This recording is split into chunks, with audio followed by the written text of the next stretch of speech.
रूपन्देहीको एक्स्ट्राटेक oval cricket मैदानमा गत शुक्रबारदेखि नेपाली राष्ट्रिय क्रिकेट टोलीले आइसिसी टी20 विश्वकपको तयारीका लागि अभ्यास गरिरहेको छ।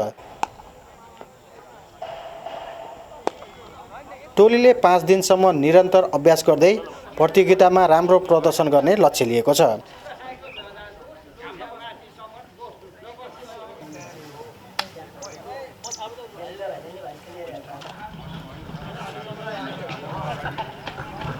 घरेलु मैदानमा राष्ट्रिय टोलीको अभ्यास हेर्न समर्थकहरू टाढा टाढाबाट एक्स्ट्राटेक ओभल पुगेका थिए। अभ्यासपछि खेलाडीहरूसँग भेटघाट गर्ने र फोटो खिच्न पाउँदा समर्थकहरू खुसी देखिन्थे। उनीहरूले विश्वकपमा नेपाली टोलीले राम्रो प्रदर्शन गरेको हेर्न चाहेको बताएका छन्।